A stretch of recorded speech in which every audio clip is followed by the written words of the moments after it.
You're a good boy, aren't you, Wally? My name is Margaret Bowman. I was born in the United Kingdom, in England, a place called Leeds, which is West Yorkshire. My mother was called Flora.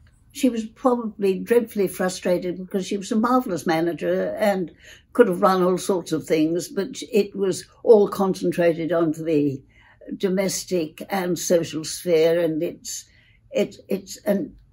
a small stage. My father was called Herbert. My father was a teacher of physics and maths, a very gentle, progressive Manchester Guardian lefty. Cowper Street Elementary School, and it was in an inner suburb of Leeds. I remember we did geography lessons, and there was the map of the world, and a great deal of it was coloured red, and that was the British Empire, and one felt one's chest puffing out with pride that this was wonderful. And at the same time, I must have picked up vibes from particularly my father, that this was all dreadfully illegitimate and appalling. How could you feel pride, but shame at the same time? And you did. Well, I started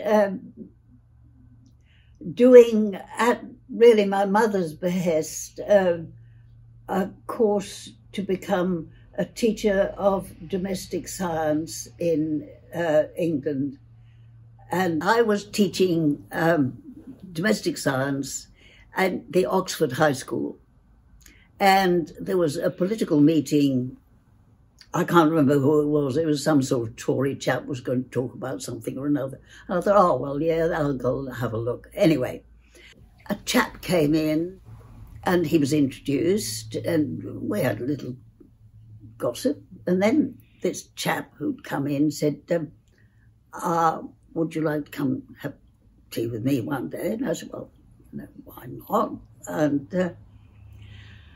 then he, I think it was the first time, I mean, he was a total nutter, God bless him. He said, I'm going to marry you. And I said, well, don't be silly, dear. And he was quite right, he did. My late husband was Scottish. We went to Glasgow. I had my first child in Glasgow. We returned to Leeds, and then I was busy. We had 5 daughters and 2 sons, so I was quite busy. Yeah, this is was taken in England. The 2 youngest were not born. And then we came here. Early August 1959, it was not a very good journey. Youngest child, then a baby of, well, he had his first birthday actually in August after we arrived. He developed pneumonia and he was very sick. And most unfortunately, the ship's doctor was magnificently arrayed in white uniform with medals and a monocle, and was always extremely drunk. So it wasn't really very reassuring. Fortunately, there was penicillin and a good nurse. Not a journey I'd like to repeat. The social setting that I found myself in when we got a house in Mont Albert, I don't know if Mont Albert means anything to you, but it's definitely sort of middle, established, many older people, respectable, superficially perfectly pleasant, Dullsville, emphasis on appearance, no opportunity of learning about Australia from the casual contacts of the neighbourhood. There wasn't even the public library in Box Hill. no public library. How do you find out about the country? Well, you by the age, but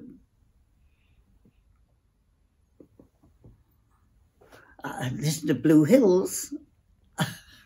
I mean, there was a lot of learning to do and not actually many resources. I remember John came home one day and he said, you know, you can do a part-time degree.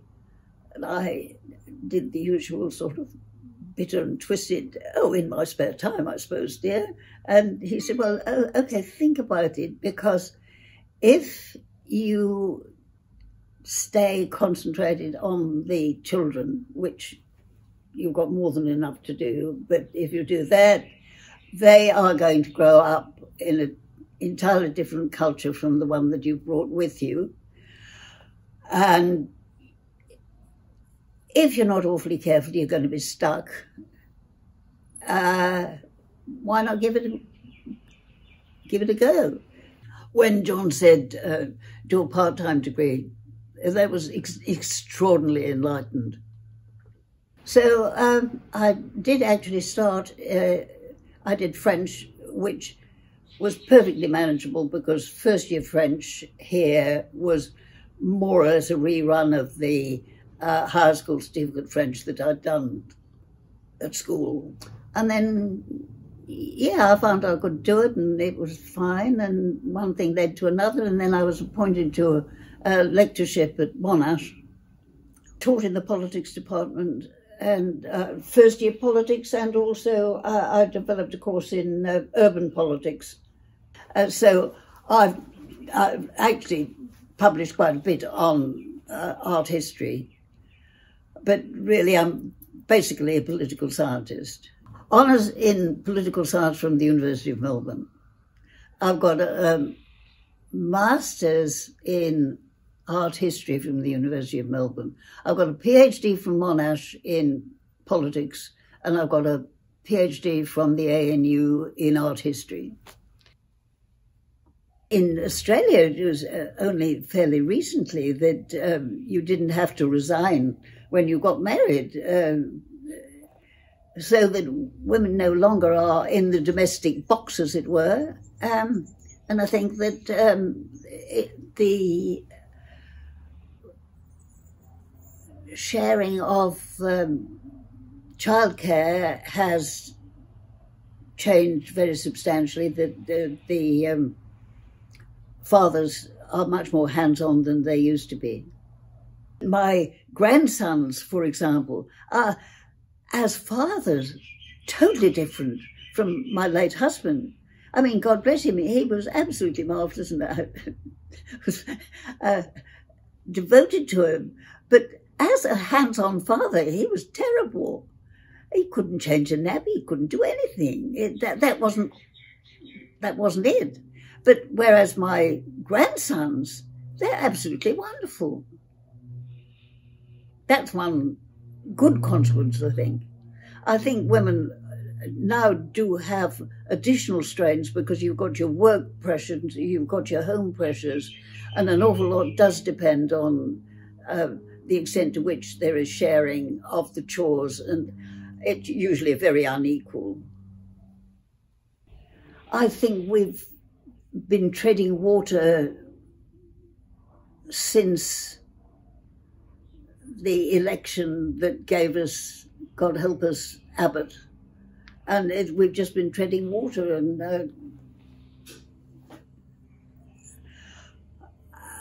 but you can't stop the virus by treading water, although I think by and large on the whole they've handled the virus thing pretty well. Climate change, they are absolutely appalling, but if you can't get it top down, bottom up is happening quite significantly, and I think they're being pushed in the direction of, let's say, treating the present situation as a climate emergency. I think that is coming organised not through social media. Social media is just... Social media make me frightened because I think of Trump. We're living in a very I think the polite world is challenging situations. Not actually very cheerful prospects. I mean, you've got clowns like self-interested, idiotic people like Boris in England. You've got dangerous maniacs like Trump in the States. You've got a marketing man in Australia. God help us. To be 100 doesn't matter. What matters is what the degree to which you suffer from disabilities, the extent to which those disabilities can be compensated for, and the extent to which you have the sort of support you need in order to live the life that you need or would like to live. I suffer from macular degeneration, and I have injections in my eye. Now, I pay for that. It's not on the National Health. If I couldn't afford to pay for it, I would be given drops, which would mean I wouldn't be able to read. Now, that's not fair. But it doesn't mean that I say, okay, I won't do it. I've got the money, I'll use it. But it's still not fair. You see, now my little grandson, who's Katie's great-grandson, Katie's grandson, he'd be starting school in February. And if he's asked me something, I say, oh, sorry, Marla, I don't know. He gives me a stern look and says, look it up. Well, okay, I can. And that's something that I think is tremendously important. If somebody would only listen to me. The one thing that older people need nowadays is that before you retire from work, before you get the pension, you should be given the opportunity of actually becoming computer literate. Because if you're not computer literate, you're fucked. Sorry, not better. It's true. I've got friends whose only access to the world, they're not quite as old as me, but, you know, roughly my generation. They've got the radio, they've got a telephone. Come on. Nowadays, that's not a lifeline. It's a shocker. If that message goes to somebody who will listen, then I haven't wasted my time.